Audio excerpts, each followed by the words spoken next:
Fala galera, tudo bem com vocês? Então tá bom. Bom, a gente vai dar continuidade aqui hoje. Na última aula nós falamos um pouquinho sobre o citoplasma das células, né? Das células eucariontes. Falamos um pouco sobre algumas organelas importantes ali dentro. A gente falou dos ribossomos, falou do retículo endoplasmático liso e rugoso. Falamos também sobre o complexo golgiense. E a proposta da aula de hoje é a gente dar continuidade a isso e nós vamos falar de mais duas organelas muito importantes que existem dentro das células eucariontes. São elas as mitocôndrias e os lisossomos. Esse assunto você pode encontrar no módulo 9 da sua apostila, lá na frente 1, tá? Módulo 9, frente 1. A gente vai começar então falando aqui sobre essas organelas muito importantes. Vamos lá então, vamos começar falando um pouquinho sobre as mitocôndrias. Bom, de cara a gente já tem aqui a imagem de uma mitocôndria, né? Uma fotomicrografia, né? Essas cores que vocês estão vendo aí é porque foram utilizados corantes para fazer a visualização dessa imagem ao microscópio, por isso que ela está com essa coloração. Essa organela ela é uma organela extremamente importante porque ela é a responsável por produzir energia para a célula funcionar. Ou seja, tudo que a célula realiza, todos os tipos de atividades que a célula faz, que dependem de energia, que precisam de energia, que é quase tudo que a célula faz, ela vai precisar então da energia proveniente dessa organela aqui chamada mitocôndria. E esse processo de obtenção de energia das mitocôndrias é um processo que nós vamos chamar de respiração celular. Então, toda vez que você ouvir o termo respiração celular, entenda que é a produção de energia por parte da célula. Tá? A gente tem a respiração externa, pulmonar, que nós realizamos, né? Quando você respira, ó. O que você está fazendo? Você está levando o gás oxigênio para os seus pulmões e o oxigênio, então, ele vai ser espalhado, difundido pelo seu organismo a partir do sangue. O que vai acontecer com esse oxigênio? Ele vai para cada uma das suas células. Chegando nessas células, ele vai entrar em contato com essa organela aqui, a mitocôndria, e ele vai pegar, esse oxigênio vai oxidar, ou seja, ele vai quebrar as moléculas de energia que você ingeriu na sua alimentação. Então você foi lá comer uma pizza, passou pelo seu sistema digestório, digeriu aquela pizza, quebrou ela em milhões e milhões de partículas, de moléculas microscópicas. Essas moléculas da pizza foram para dentro da célula. Chegando dentro da célula, elas vão encontrar quem lá? A mitocôndria. Mais quem? O oxigênio. Então, a gente tem aqui um elemento que nós vamos chamar de combustível, que seria o alimento que você ingeriu. A gente vai representar ele pela glicose, a molécula de glicose, que é um açúcar. Então, a molécula de glicose vai entrar em contato com o oxigênio e vai oxidar, o oxigênio vai oxidar essa molécula, ou seja, ele vai quebrar essa molécula de glicose. Essa quebra vai gerar o quê? Energia. E essa energia é a energia que a célula utiliza para suas funções aí. Então, qual é o local da célula que vai acontecer essa oxidação, né, do oxigênio e da glicose gerando energia? Na mitocôndria, muito bem. Por isso que a gente chama ela, tá aqui, ó, a casa de força da célula, né? Então ela é a casa de força. Quando você vai num shopping, num lugar grande, tem sempre uma salinha que tem uma caveirinha na porta, que é a casa de força, de energia. Ali dentro está cheio de geradores de energia, produzindo energia para que aquele local funcione, que aquele shopping funcione. A mesma coisa dentro da célula, da nossa célula. Então lá dentro das células existe uma casa de força que ela está produzindo energia a partir da oxidação dos compostos orgânicos que nós ingerimos. Muito bem. Então ela produz energia para qualquer tipo de atividade. A mitocôndria ela é dividida por algumas partes, né? Nós estamos vendo aqui uma membrana, eu estou apontando aqui na imagem, ó, essa parte que eu estou apontando com a setinha. Essa é a membrana externa da mitocôndria. E aqui nós temos então umas dobras, né? Essas dobras aqui fazem parte das cristas mitocondriais. É uma membrana, só que ela fica por dentro da mitocôndria. Então essas dobrinhas que vocês estão vendo aqui no interior dela, que eu estou apontando aqui, ó, essas dobrinhas, elas são as membranas internas da mitocôndria. Ela compõe então aí as cristas mitocondriais. E toda a parte que vocês estão vendo em azul, a gente vai chamar isso de matriz mitocondrial. Tá? Então são basicamente dois locais. Nós temos a membrana interna, que são as cristas, e nós temos essa parte azulzinha que representa a matriz mitocondrial. Muito bem. Vamos falar um pouquinho sobre essas duas membranas e comparar um pouquinho elas aí. A membrana externa, vou até ampliar a imagem aqui para vocês terem uma ideia melhor, né? Então a membrana externa, vocês estão vendo aqui por fora da mitocôndria, né? Essa membrana externa, Ela é uma membrana lisa. Por que ela é lisa? Note que a interna ela tem dobras, ela é toda enrugada, ela é toda dobradinha, né? A de fora ela é lisa, tá? E ela é permeável, ou seja, ela permite a passagem de materiais com mais facilidade do meio fora da mitocôndria para o interior da mitocôndria. Então ela tem um padrão permeável e lisa ao mesmo tempo porque ela não apresenta dobras, ela não apresenta essas rugas que a gente vai encontrar na membrana interna. Tá? Ela obedece ao mesmo padrão que a gente estudou em membrana plasmática, que é o modelo mosaico fluido.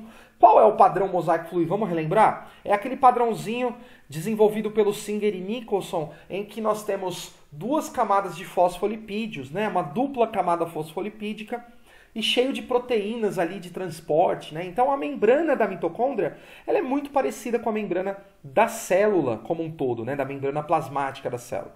Então ela obedece ao mesmo modelo, o modelo mosaico fluido da membrana plasmática se aplica também à nossa mitocôndria. A membrana externa ela tem uma composição de lipídio e proteínas, claro, como toda a membrana, como todo tipo de membrana. Mas nós vamos observar aqui que a membrana externa ela vai ter 70% dela vai ser os lipídios e apenas 30% de proteínas. Já comparando com a membrana interna, olha a diferença. A membrana interna ela tem apenas 20% da composição dela de lipídio e 80% de proteína. Por que tem essa diferença toda? Porque a membrana interna ela vai ter uma cadeia de transporte de elétrons, uma cadeia transportadora de elétrons, aonde vai acontecer a formação da energia. Isso eu estou dizendo na parte interna da mitocôndria. Portanto, pelo fato de ela necessitar de uma cadeia para transporte de elétrons, que são exatamente essas proteínas que nós estamos vendo aqui, ó. Como ela depende muito dessas proteínas, há uma quantidade muito maior devido à função que ela exerce, que é transportar os elétrons durante a cadeia respiratória para que haja, então, a geração de energia, da energia que a célula vai utilizar. Por isso que a membrana interna vai ter uma concentração maior de proteínas em relação à membrana externa. Tudo bem? Deu para entender essa diferença nas concentrações? Então, uma tem mais lipídio e menos proteína. A membrana externa. Já a membrana interna ela tem menos lipídios e a maior parte dela é proteína. Por que tanta proteína? Porque são essas proteínas que vão transportar os elétrons para a produção de energia. Por isso que ela tem que ter essa quantidade maior. Tá? A função da membrana externa, então, é proteger a mitocôndria, é um envoltório, e a função da membrana interna é exatamente essa que nós falamos, que é a de transporte dos elétrons para gerar energia. Esse processo de produção energética, de respiração celular, a gente vai estudar isso um pouquinho mais para frente. A gente aqui hoje, a proposta é só falar da organela como um todo, a gente não vai ainda entrar na parte mais detalhada da respiração celular, a gente vai estudar isso numa outra ocasião, lá em bioquímica. Mas aqui a gente já vai falar um pouquinho, a gente está falando um pouquinho da função para a gente poder entender como que as partes da mitocôndria atuam no processo que ela realiza. Tudo bem, pessoal? Entendeu então? Beleza, muito bem. Vamos continuar aqui. A outra parte da mitocôndria seria, então, a matriz mitocondrial, que seria essa parte interna. Então, aqui ó, no nosso GIF, ele está mostrando a membrana externa, que é o que está mostrando aqui agora, e agora ele está destacando aqui o interior dela, que é a matriz. Né? Então, nessa imagem aqui, ó, a gente pode enxergar essa parte que parece uma piscininha, né? Eu costumo dizer que parece um laguinho, uma piscininha. Essa piscininha, ela é, então, a matriz mitocondrial. Né? Aqui ela está envolvida pela membrana interna da mitocôndria. Olha que legal. As dobras da membrana interna e aqui no meio, entre a membrana externa, a membrana interna, não tem nada. E dentro da membrana interna, nós encontramos aqui a nossa matriz mitocondrial. Muito bem, vamos falar um pouquinho sobre a matriz mitocondrial. Já dissemos então que ela é delimitada pela membrana interna, né? A membrana interna são os muros aqui de limite dessa matriz, né? Ela é composta basicamente por água. Então, a composição maior aqui que você está enxergando aqui é a água, literalmente. Logicamente que tem outros compostos ali, como alguns sais minerais, alguns íons, né? Cálcio, fósforo e também proteínas. Nós temos aqui uma concentração boa de proteínas, 50% dessa matriz mitocondrial é formada por proteínas. E essas proteínas elas vão atuar num processo muito importante da respiração celular que nós chamamos de ciclo de Krebs. Como eu falei para vocês, a gente não vai estudar a respiração celular agora, a gente vai falar disso só mais para frente, porque é um assunto muito amplo, muito complexo, que envolve aí vários eventos químicos. Então a gente vai falar disso numa outra ocasião. Mas o nome desse processo é ciclo de Krebs, que também atua na quebra da molécula da glicose para a geração de energia. Para você entender agora, né, a ideia da matriz mitocondrial. Então ela vai atuar quebrando, existem várias proteínas, várias enzimas aqui misturadas a essa água, e essas enzimas elas vão então ajudar na quebra das moléculas de glicose que nós ingerimos para então a mitocôndria obter energia, tá? Então, quais as outras funções? Aqui, ó, oxidação dos ácidos graxos, né? Quebra de gordura. Quando a gente fala de oxidação de ácido graxo, eu estou me referindo à quebra da molécula de gordura. Então, as moléculas de óleos, gorduras, que são os lipídios, né? São formados por ácidos graxos. Esses ácidos graxos são então quebrados ali na matriz da mitocôndria também. Além disso, a matriz da mitocôndria também atua na síntese de esteroides, né? O colesterol é um bom exemplo de um esteroide que nós produzimos, que atua na própria composição da membrana plasmática, atua também na composição dos hormônios, de alguns hormônios sexuais, como testosterona. Então, esses esteroides eles são produzidos no interior da mitocôndria. E uma característica legal aqui, a gente vai dar uma ênfase para esse tópico, né? A presença de material genético dentro da mitocôndria. Bom, a gente fala de material genético, nós sempre pensamos em núcleo. Toda vez que a gente pensa em material genético da célula, a gente já logo associa aquilo ao núcleo dela, né? O núcleo, dentro dele está o DNA, ali dentro está os cromossomos, toda a informação genética da célula se encontra no núcleo. Mas nós temos a presença de material genético também dentro da mitocôndria. Olha que legal isso. A mitocôndria ela é uma molécula que ela tem material genético próprio dela. Ela não depende do material genético da célula que está lá no núcleo. Ela tem o seu próprio material genético para ela sintetizar as suas próprias proteínas. Ou seja, todas as proteínas, todas as informações necessárias para a síntese proteica está presente dentro da própria organela. Olha que legal. Ela tem DNA próprio, ela produz os seus próprios RNAs e ela sintetiza suas próprias proteínas. Tem uma historinha que os cientistas criaram aí, né, uma hipótese da evolução que diz o seguinte: a mitocôndria, ela era uma célula procarionte. Olha essa história que legal. Ela era uma célula procarionte. Tá? Ela não tinha material núcleo, ela não tinha riqueza de organelas, ela era uma célula muito simples, tipo uma bactéria. Tá? Isso há milhões e milhões de anos atrás. E aí, de repente, essa célula encontrou uma célula eucarionte e ela entrou dentro dessa célula eucarionte, ela passou a fazer parte, tipo uma história meio assim: ei, célula, tudo bem? Eu sou a mitocôndria, eu posso entrar dentro de você aí, a gente viver juntas aí, e eu posso produzir energia para você, o que você acha? A célula falou: boa ideia, vamos aí, vamos ver no que dá. E aí a mitocôndria, então, ela entrou dentro da célula e ela passou a viver dentro daquela célula, e ela se tornou, então, uma organela. Aí você perguntar, professor, mas baseado em que você está criando essa hipótese? Por que você está dizendo que a mitocôndria era uma célula que passou a viver dentro de uma outra célula e se tornou uma organela?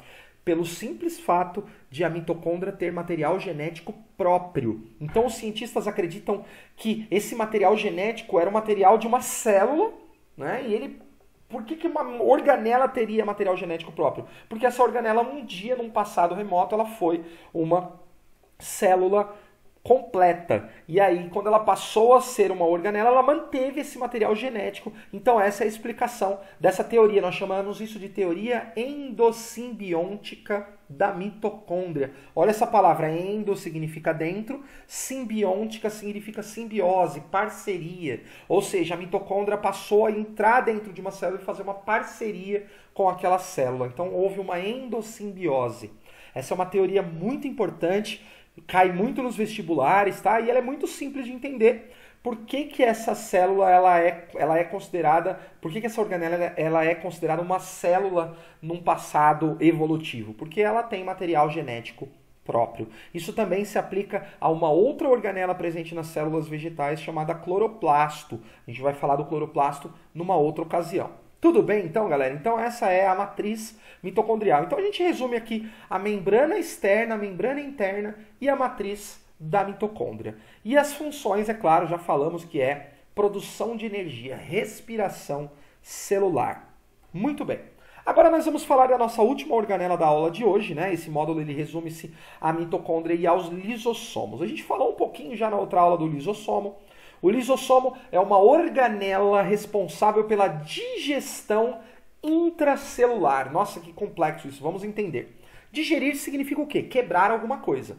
Tá? Então essa organela ela vai atuar na digestão, ela vai quebrar as coisas dentro da célula. E ela vive aonde? Ela vive no citoplasma das células eucariontes, tá? Então, por isso que eu digo endo, né? Tudo que eu digo intra, né? Ó, intra, endo, significa dentro. Então, quando eu me refiro a uma organela que vai realizar a digestão intracelular, significa que ela vai digerir partículas dentro da célula. Ou seja, tudo que a célula capturar de partícula externa, essa organelinha aqui, o lisossomo, vai ser responsável por digerir, tá? O lisossomo também é uma organela membranosa, se vocês observarem aqui, ó. Ele também é formado por uma dupla camada de fosfolipídios. Olha aqui na imagem que legal. A dupla camada fosfolipídica, seguindo o mesmo padrão da membrana, o mesmo padrão da mitocôndria que nós acabamos de ver. Então ela tem um padrão de duas camadas fosfolipídicas com a presença de proteínas de transporte ali. E dentro dessa organela nós vamos encontrar ali uma série de enzimas hidrolíticas. O que são essas enzimas hidrolíticas? São enzimas que atuam quebrando compostos orgânicos. Então elas vão atuar na digestão, na quebra. Toda vez que a gente pensa em enzima, a gente já pensa em uma proteína responsável por quebrar as coisas, por digerir as coisas. Então, quando nós falamos de enzimas hidrolíticas, são enzimas que atuam digerindo materiais aí que a célula venha porventura fagocitar. A gente vai falar disso daqui a pouquinho. Então são mais ou menos, olha só para você ter uma ideia, são 40 tipos diferentes de enzimas que existem no interior de um lisossomo. Mais ou menos 40 tipos de enzimas diferentes. Dentre essas eu coloquei algumas importantes aqui, ó. As proteases que quebram proteínas, as nucleases que quebram os ácidos nucleicos, as glicosidases que quebram glicoses, as lipases que quebram lipídios, fosfolipases que quebram fosfolipídios, fosfatases e etc, etc, etc. Ou seja, nós temos uma série de enzimas diferentes para quebrar vários tipos de materiais diferentes. Essa organelinha ela é a destruidora da célula eucarionte. Então tudo que precisar quebrar, manda para o lisossomo que ele dá um jeitinho, certo? Aí agora, vamos entender um pouquinho de como isso acontece. Com essa última imagem aqui que nós temos, nós vamos entender a ação de um lisossomo. Então vamos começar aqui por cima, né? Nós temos uma partícula alimentar. Então digamos que isso aqui é uma partícula que a célula vai fagocitar. Vamos usar de exemplo aqui uma bactéria, tá? Então isso aqui é um glóbulo branco e ele vai fagocitar uma bactéria. Ele foi lá, olha aqui a bactéria sendo fagocitada, ó, englobada pela célula. Então essa bactéria passa então a vir para dentro daquela célula e ela muda de nome. Agora ela não chama mais partícula alimentar, ela passa a se chamar fagossomo. Olha que legal, ela mudou de nome.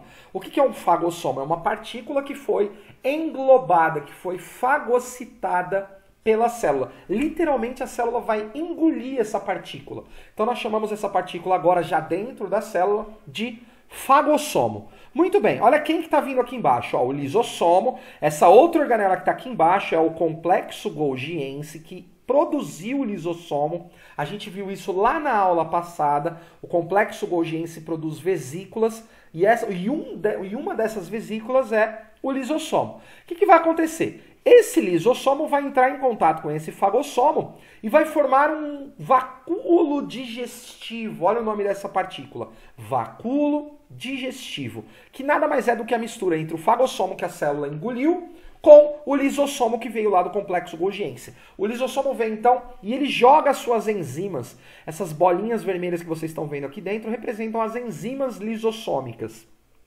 O que essas enzimas vão fazer? Óbvio, elas vão destruir essa bactéria, essa partícula, que nós estamos usando uma bactéria como exemplo aqui, essa partícula que foi fagocitada, ela vai ser então agora degradada, ela vai ser então quebrada pela ação das enzimas do lisossomo que já estão aqui no fagossomo. Olha que legal.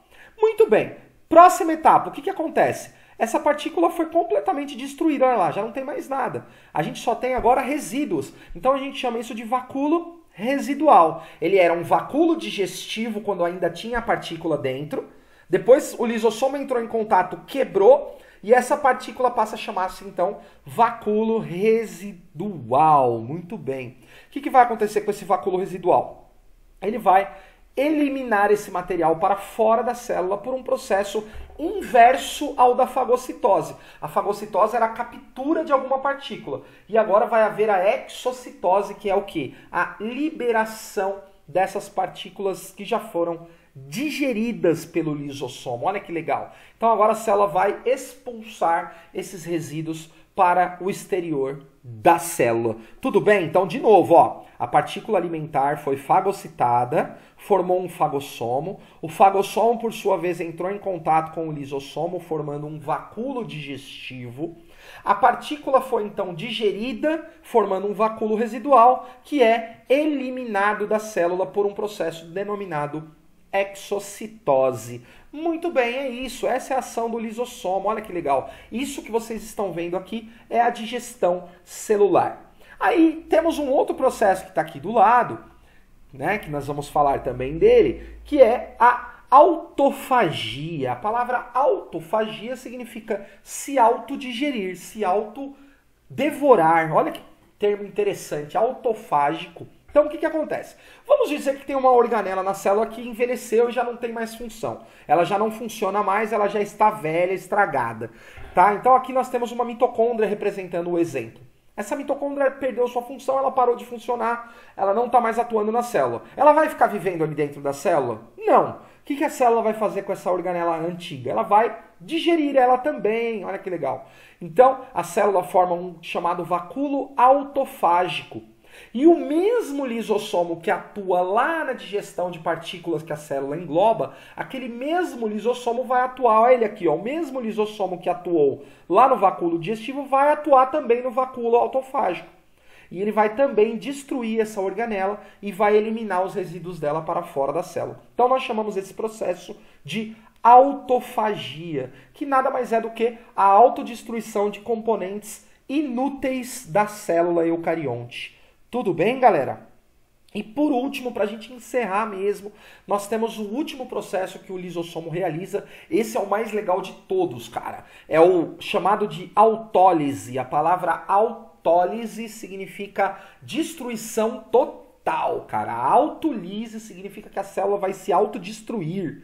Sabe, igual nos filmes lá, né? Quando você tem um botão lá, essa nave vai se autodestruir em 5 minutos, aí a nave começa a explodir lá e tal. É mais ou menos isso. A célula, quando ela chega no fim do seu ciclo, ela vai se autodestruir. Então o que ela faz? Esses lisossomos rompem, liberam as suas enzimas digestórias dentro do interior de toda a célula, e essa célula vai então ser completamente digerida e completamente destruída. Ela vai ser estourada, ela vai ser digerida, ela vai ser destruída. Por isso nós chamamos esse processo de autólise. Então nós temos 3 processos que envolvem os lisossomos. Nós temos a fagocitose, nós temos a autofagia e nós temos a autólise. Cada um dos processos aí atuando na digestão em diferentes tipos de digestão. Certo, galera? Muito bem, então por hoje é só. A gente termina aqui a nossa aula de hoje. Falamos sobre as mitocôndrias e também sobre os lisossomos, essas 2 organelas extremamente importantes para a manutenção da vida da célula. Tá? Espero que vocês tenham entendido, espero que vocês tenham gostado. Vou passar aí alguns exercícios também para vocês em anexo. Tudo de bom para vocês, galera. Se cuidem. Estou com muita saudade. A gente se vê em breve. Valeu. Até mais.